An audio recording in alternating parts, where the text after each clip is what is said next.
Hello hello hello जी, कैसे हैं आप सब। आशा करता हूँ स्वस्थ होंगे, मस्त होंगे। आज जिस महत्वपूर्ण विषय पे आप लोगों से चर्चा करने का अवसर प्राप्त हुआ है, वो आपके लिए, एक नए एडवोकेट के लिए, एक समाज में चेतना के लिए, और एक रिफार्मिंग सोसाइटी के लिए, और प्रोसिक्यूशंस के इन्वेस्टिगेशन अथॉरिटीज़ के लिए, आईओज के लिए बहुत ही इंफॉर्मेटिव और एक टीचिंग क्लास की तरह हो सकता है। यह केस, मैं जिस आज केस लॉ की बात करने जा रहा हूँ, वो 1984 में ऑनरेबल सुप्रीम कोर्ट द्वारा उसको इन्वेस्टिगेशन करते हुए, उसकी इन्वेस्टिगेशन ना करूँ कहूँ तो मैं, एक ट्रायल प्रोसीडिंग्स करते हुए, और ट्रायल भी ना कहा जाए उसको, एक तरीके से इंटरप्रिटेशंस करते हुए एक बहुत ही महत्वपूर्ण सिद्धांत को लाल डाउन करता हूँ। चलिए, वीडियो करने से शुरू करने से पहले आप सबको नमस्कार है, और आपका पुनः एक बार हमारे कानूनी विश्लेषण के इस नए एपिसोड में हमारी भारतीय न्यायपालिका के एक मील के पत्थर की बात करने जा रहा हूं, जिसने कानून की गूढ़ रहस्यों को सुलझाने में न्यायाधीशों के लिए एक प्रकाश स्तंभ का काम किया। हम बात कर रहे हैं शरद बद्रीचंद शारदा की केस की। हम बात कर रहे हैं शरद बद्रीचंद शारदा की, वह केस की जो परिस्थिति जन साक्ष्य की कानूनी केसों को डील करने के लिए एक महत्वपूर्ण लैंडमार्क जजमेंट है, जिसके बिना कानून की कसौटी पे, इस केस के कानून की कसौटी पे बिना कसे सरकमटेंशियल एक्सपीडियंस बेस्ड केस को डिसाइड ही नहीं किया जा सकता। क्योंकि जिस तरीके से पंचशील सिद्धांत का विवेचना करते हुए देते हुए ऑनरेबल सुप्रीम कोर्ट ने इस केस में पंचशील सिद्धांत को स्थापित किया, वो हमारे कानून के विद्यार्थियों, वकीलों और न्यायाधीशों के लिए, और वो हर व्यक्ति जो कानून से जुड़ा है, उनके लिए महत्वपूर्ण है और जुड़ा होना चाहिए, जानना चाहिए।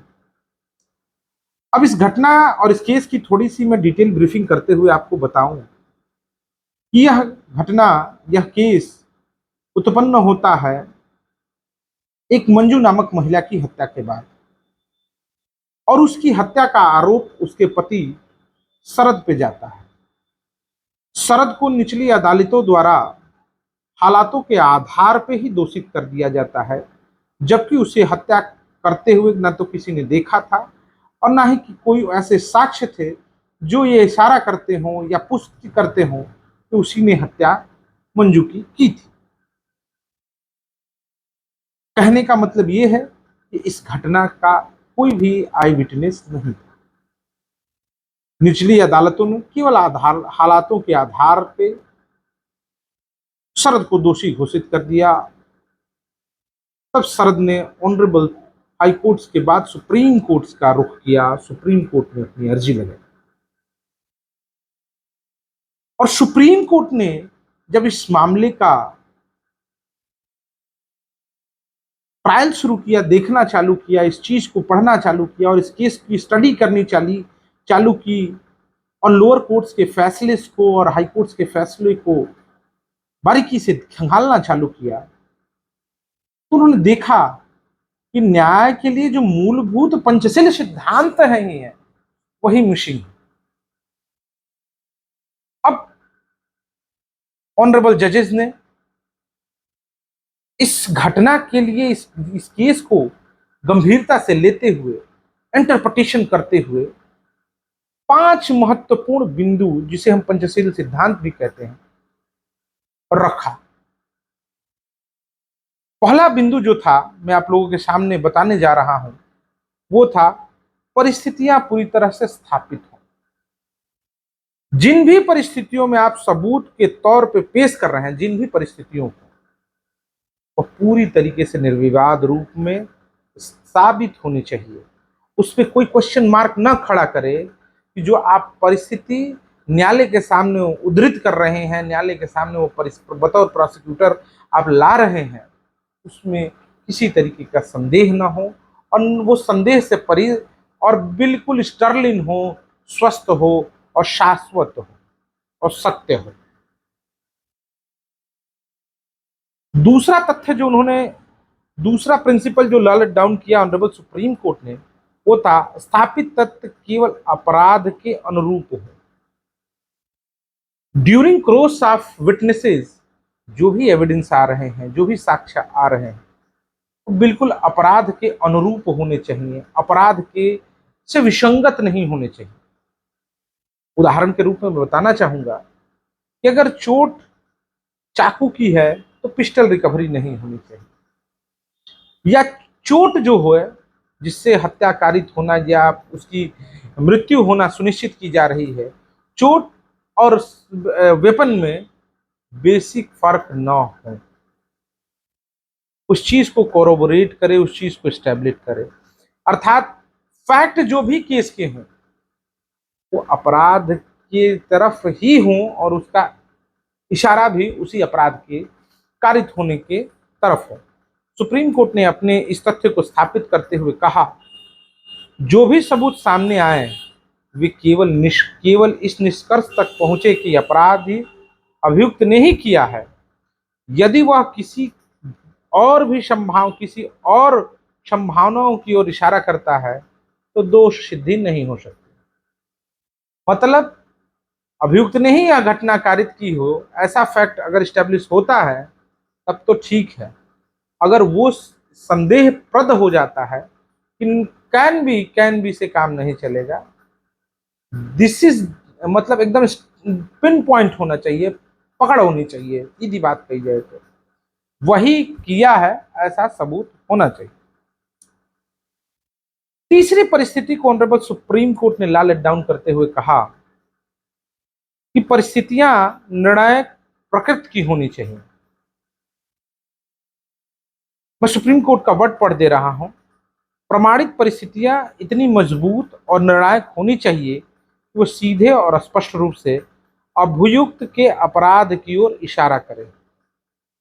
अर्थात जो हालात आ रहे हैं, जो घटना के सरकमस्टांस हैं, परिस्थितियां हैं, बिल्कुल क्लियर हो, बिल्कुल क्लियर इंडिकेट करे कि this incident done by the such person, nobody done another person, because this act only done by this man।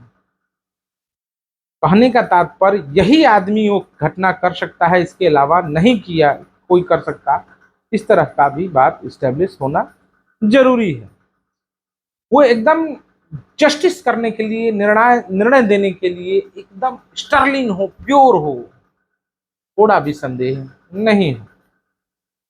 चौथी जो है पंचशील सिद्धांत का चौथा सिद्धांत जो ऑनरेबल सुप्रीम कोर्ट ने दिया था, उसमें कहा था कि हर दूसरी परिकल्पना से बाहर करना।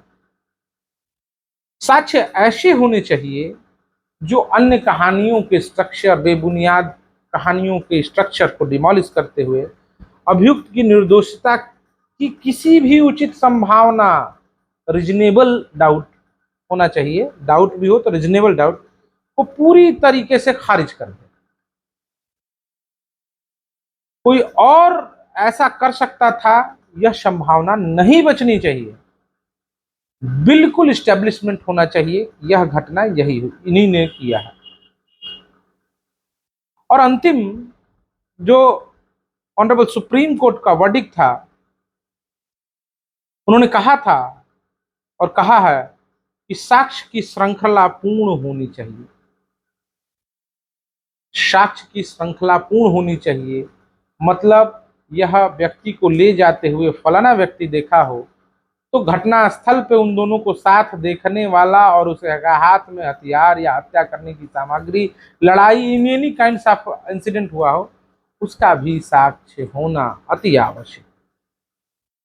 सुप्रीम कोर्ट का मैं वर्ड पढ़ दे रहा हूं, साक्ष्य की श्रृंखला इतनी पूर्ण और निर्बद्ध होनी चाहिए कि वह अभियुक्त की निर्दोषिता के पक्ष में कोई उचित आधार न छोड़े। यह हर मानवीय संभावनाओं में यह सिद्ध करे कि कार्य अभियुक्त द्वारा ही किया गया। इस तरह की स्टर्लिंग एविडेंस, स्टर्लिंग सबूत चाहिए। विदाउट रीजनेबल डाउट कोर्ट में स्टैब्लिश करना है प्रोसिक्यूशन का केस, और संदेह से परे होना चाहिए। शरद बिधनीचंद शारदा के केस में संदेह का लाभ देते हुए ऑनरेबल सुप्रीम कोर्ट ने शरद को छोड़ दिया, और यह निर्णय आज के लिए मील के पत्थर साबित हो रहे हैं। यह वीडियो सेशन आपको कैसा लगा, यह केस ला आपको कैसा लगा, कमेंट में जरूर बताइएगा। और फेसबुक पे या यूट्यूब पे इस चीज़ को देख रहे हैं तो फॉलो जरूर करिएगा, कमेंट जरूर करिएगा, सब्सक्राइब जरूर करिएगा। धन्यवाद। जय हिंद, जय भारत।